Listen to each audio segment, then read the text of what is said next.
As well as we move on. But let's talk to Alpesh Patel. He's the founding principal at Profenium Partners. He's with us now. Good morning. Thank you. Hello.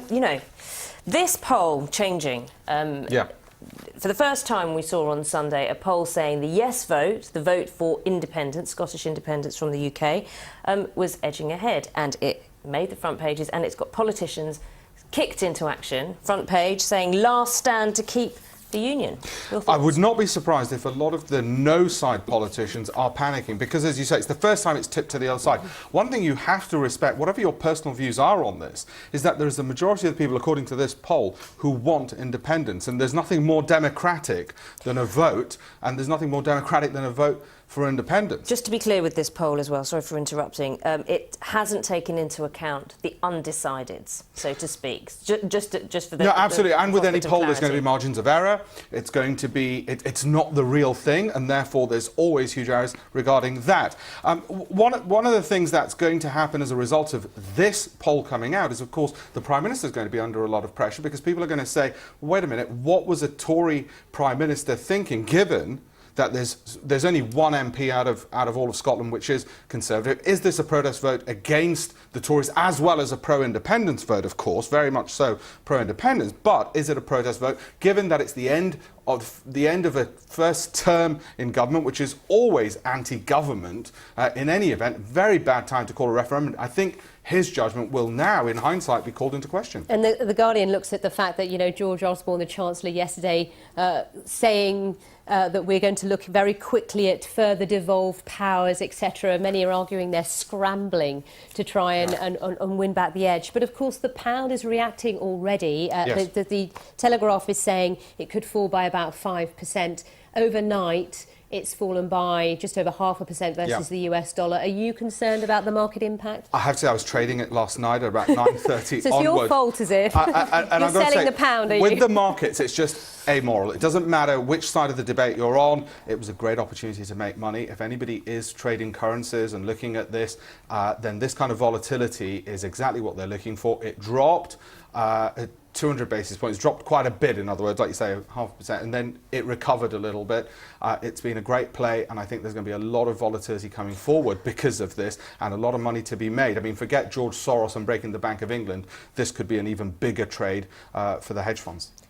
One analyst is quoted saying this is a risk event regarding, talking about the referendum, 10 days to go, but also the paper taking a look at the gilt market and how that hasn't yet been affected, but could be, and how could it be affected? Yeah, I mean, the gilt market where governments basically issue debt, so they ask others to lend them money, and you would expect that to be affected because the government has to be able to repay that debt. In order to repay that debt, it's got to have sources of revenue. If Scotland is not going to be a source of revenue, and it represents 10% of British GDP, then how are we able to borrow money when we just might be getting quite a kick in the teeth from our income as the UK as a whole? But as you rightly say, that hasn't been panicked as yet, unlike the currency market. So if you're a trader, you're going to more likely look at the currency markets to make your money. And it is somewhat of a surprise that the gilt market hasn't, and it might be because there's some degree of disbelief in the markets that this could happen. Challenge for you, Alpesh, this morning. A brief answer on this before we move on to the other stories.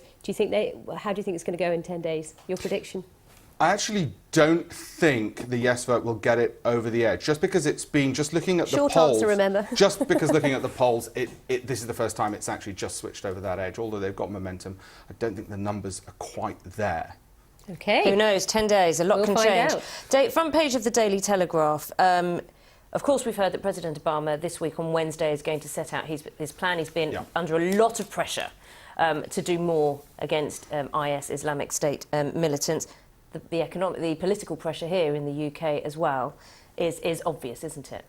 Yes, absolutely. Well, what General Sir Peter Wall, speaking for the British Army, I guess, in a sense, in his valedictory speech, in his leaving speech, as it were, has said, we've got to plan. Well, of course, generals, rightly so, want to plan and prepare. But let's remind ourselves what's going on in the ground. These barbarians are beheading men and women and children. They're raping the women. They are. There's footage of them killing, mass shootings of the men who all, anybody who refuses to convert to their flavour of Islam. So in one sense the general's right. Let's look at Qatar, let's look at Saudi Arabia, let's look at Turkey, and let's look at UAE. All countries in the region that we in the West have armed to the teeth. Let's get them and their armaments out there rather than just ours alone, because we can't be planned and prepared as much as a larger coalition can.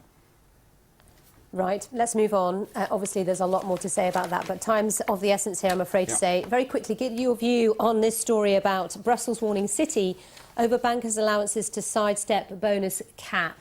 Yeah, so there's a lot in here, but just explain it so the viewers understand what's going on. Well, after the credit crunch, the idea was that bankers' pay should be capped so they don't take greater risk in order to get bigger incentives.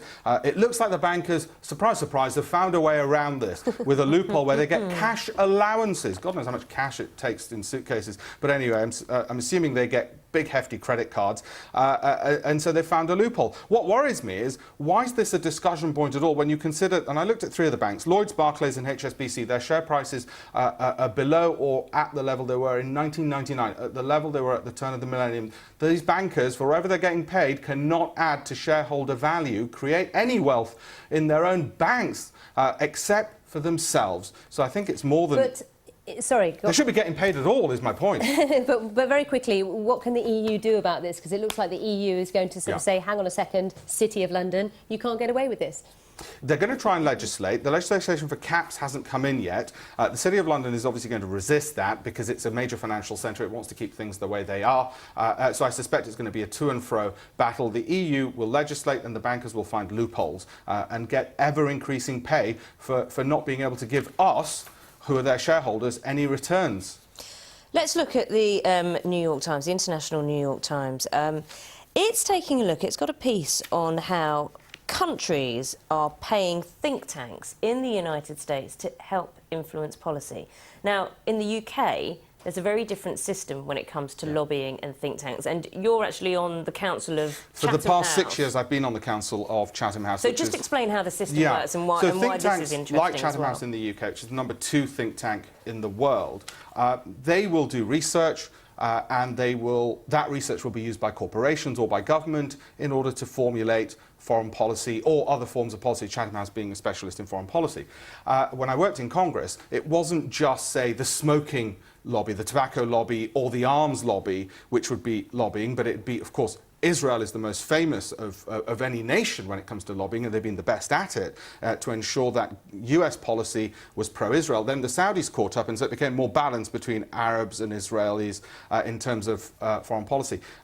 Now what it looks like is the smaller countries, I think this is a story where Norway is doing it. The battleground in America makes sense because a congressman who might represent a small district in, let's say, the state of Florida, just a tiny part of Florida, can hold up legislation. In Britain, our MPs are so powerless and so impotent that it's pointless trying to lobby the MPs at all. How would you compare? Why are you saying they're powerless in comparison to the power politicians? Because the parliamentary system, essentially, because of the party whipping system, you're going to vote most times with your party. Otherwise, there's huge sanctions. In America, you're not going to necessarily vote with your party every time. You have a great degree of autonomy, and the way the power is atomized in American politics means that you can block legislation as an individual, and you can actually embarrass your own president from your own party, which often happens. So power in America doesn't land with the president as much as people think. It actually is far more influenced by foreign governments than we ever realised. We've seen that with the fiscal cliff crisis. Remember that one. Jack the Ripper unmasked in the Gulf News on the front page. What's that all about? Fascinating story. The 19th century killer in London town, in old London town. We don't know his identity. At one point it was suggested it might even be the Prince of Wales. Apparently it was a Polish immigrant. So if anybody ever wanted an argument against immigration, there you go. I'm just glad it wasn't an Indian. Otherwise I'd probably be getting it in the neck. But it happened to be a Pole and not somebody famous like the Prince of Wales, who they thought was the Jack the Ripper. All down to a coat, wasn't it? Alpesh? Yeah. Thank you. Sally and I will see you very, very, very soon. Have a very lovely day.